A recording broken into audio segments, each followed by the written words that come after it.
ہوتی ہے۔ تو پدری اعتبار سے تو علی اکبر کا حسب نسب سب جانتے ہیں کہ امام حسین، جناب فاطمہ اور یہ خاندانی بنی ہاشم، لیکن جناب ام لیلہ ان کے حوالے سے، ان کے حسب نسب کے حوالے سے آپ کیا بتائیں گے؟ سب سے خوبصورت بات ہے کہ بنی ثقیف جو قبیلہ ہے وہ حسن و جمال میں یکتائی رکھتا تھا، اور طائف کے سردار سید و سردار تھے عروہ بن مسعود، جو طائف کے سردار تھے۔ یہ نانا ہے حضرت علی پر، نانا ہے علی حضرت علی اکبر کے۔ بات وہاں سے شروع ہوتی ہے، کیونکہ آپ نے کہا نا نسب کی کہانیاں اور نسب کے سلسلے بہت دور سے شروع ہوتے ہیں، اور اس کے پیچھے جو کہانیاں اور پس منظر ہوتا ہے وہ بتلاتا ہے کہ خدا معجزانہ طور پر یا نعوذ باللہ حادثاتی طور پر معجزے عطا نہیں کرتا، بلکہ یہ نسبی سلسلے، نسبی جمال، نسبی شرف اور نسبی اعزاز چل کر آ کر اس مقام پر پہنچتا ہے کہ حضرت ابو طالب اگر ساقی الحجیج ہیں، حاجیوں کو کشمش اور دودھ سے بھرا پانی پلاتے ہیں، تو اس کے بعد آنے والا بیٹا علی مرتضیٰ شیر خدا ساقی کوثر بنا دیتا ہے خدا۔ اسی طرح پیچھے جائیں تو حضرت قبیلہ طائف کے سردار حضرت عروہ بن مسعود انتہائی حسین ہستی، یہاں تک کہ رسول اللہ نے فرمایا کہ عروہ عیسیٰ کے ہم شکل ہیں۔ میں جب معراج پہ گیا تو میں نے حضرت عیسیٰ کو جو دیکھا تو ان میں شباہت عروہ کی تھی۔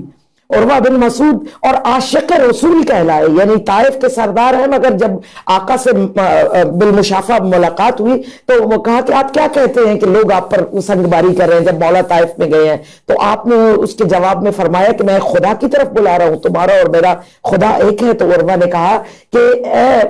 اے مکہ سے آنے والے، تمہارا چہرہ مجھے بتا رہا ہے کہ تم جھوٹ نہیں بولتے۔ یعنی آقا کی صداقت کی گواہی دینے والا وہ عاشق صادق جو بعد میں مسلمان ہوئے، اور رسول اللہ نے انہیں اپنے قبیلے میں اپنے تبلیغ کے طور پر بھیجا، حضرت عروہ بن مسعود کو یہ کہہ کر بھیجا کہ عروہ تمہاری آواز بہت خوبصورت ہے، تم بہت خوش الحان ہو۔ اور عروہ کی آواز ایسی تھی کہ سردار ہونے کے باوجود راتوں کو جب بیٹھ کر پہاڑوں پر پرانے اشعار پڑھتے تھے تو ہزاروں لوگ آ کر ان کے گرد بیٹھ جاتے تھے، اور ایک عجیب بے خودی کی اور سرشاری کی کیفیت میں رات گزرنے کا احساس نہیں ہوتا تھا۔ تو آقا رسول اللہ نے فرمایا کہ اے عروہ تو جا دین کی تبلیغ کر، مگر اس کا ذریعہ، تبلیغ کا ذریعہ اذان کو قرار دے۔ حضرت عروہ نے اس کے بعد سے اذان دینا شروع کر دی۔ اتنا خوش لہن تھے، اتنے خوش لہن تھے کہ جب اذان دیتے تھے طائف میں تو تمام لوگ کھینچے چلے آتے تھے، اور اسی سرشاری اور اسی لطف میں بہت پورا قبیلہ مسلمان ہو گیا صرف اذان کے لطف کی وجہ سے، اور یہ شہید اذان کہلائے۔ عروہ بن مسعود ایک مقام پر اسی طرح اذان دے رہے تھے، خوش الحانی سے اذان دے رہے تھے، اور عاشق سر دھن رہے تھے اور ایک عجیب سرشاری کی کیفیت میں تھے کہ نامعلوم مقام سے ایک تیر آیا جو حضرت عروہ بن مسعود کے گلے میں ترازو ہوا، اور آپ شہید ہو گئے۔ اور جب یہ خبر آقا تک پہنچی تو آقا نے فرمایا کہ عروہ کی مثال صاحب یاسین جیسی ہے، جسے اپنے قبیلے نے اللہ کا ذکر کرنے پر قتل کر دیا تھا۔ تو یہاں ذرا دیکھیے نسبی شرافتیں جو چل رہی ہیں۔ یہ عروہ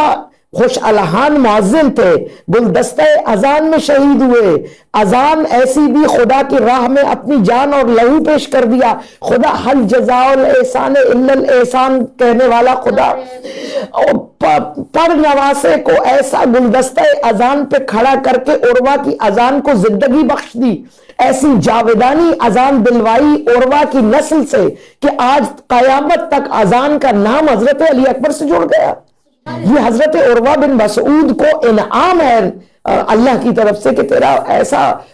تیرے نسب سے ایسا بیٹا عطا کروں گا تمہیں جو زندگی بھر قیامت تک تیری اس اذان کی گواہی دے گا کہ تو شہید گلدستہ اذان ہے۔ پھر ان کے دو بیٹے، ان دو بیٹوں میں سے ایک بیٹے کے حضرت مختار ثقفی کی ولادت ہوئی، وہ بھی عاشق اہل بیت، وہ بھی محبت کرنے والے، وہ انتقام خون حسین لینے والے، اور ایک بھائی کے حضرت ام لیلہ کی پیدائش ہوئی۔ حضرت ام لیلہ حضرت میمونہ کی بیٹی ہیں، حضرت میمونہ حضرت ام حبیبہ کی بہن ہے، ام حبیبہ رسول اللہ کی زوجہ مبارکہ ہیں۔ یہ دونوں بہنیں پاک تینتی میں، پرہیزگاری میں، نجابت میں، طہارت میں یکتا ہیں، امینہ ہیں، صادقہ ہیں، ایک رسول اللہ کی زوجہ ہیں اور اور ایک بہن میمونہ ہے جو حضرت ام لیلہ کی ماں ہے، اور حضرت ام لیلہ جب اس دنیا میں آتی ہیں تو ابو برہ جو ان کے بابا ہیں وہ کہتے ہیں کہ میں نے ایسی باعظمت ترین بچی کا زندگی میں کبھی نہیں دیکھی کہ ان کے آنے کے بعد ہمارے گھر پر ایک عجیب نور چھا گیا، ایک عجیب خوشبو اور مہک محسوس ہوتی تھی، ہمارے گھر پر برکتوں کے دروازے کھل گئے، رزق وسیع ہو گیا، بکریوں نے دودھ دینا شروع کر دیا، استبل میں گھوڑوں کے بچوں کے ڈھیر لگ گئے، ایسے لگتا تھا ایک عجیب و غریب کیفیت ہے۔ اور تب ان کے والد رسول اللہ جا چکے ہیں اس دنیا سے، اور آپ پہنچے مولا علی کے پاس اور کہا کہ ایسی بچی ہے جو میں سمجھ رہا ہوں کہ عام انسانوں میں سے نہیں ہے، کوئی حورا ہے جو زمین پر اتر آئی ہے، تو آپ اس کا نام رکھیے۔ مولا علی نے نام تجویز فرمایا ام لیلہ۔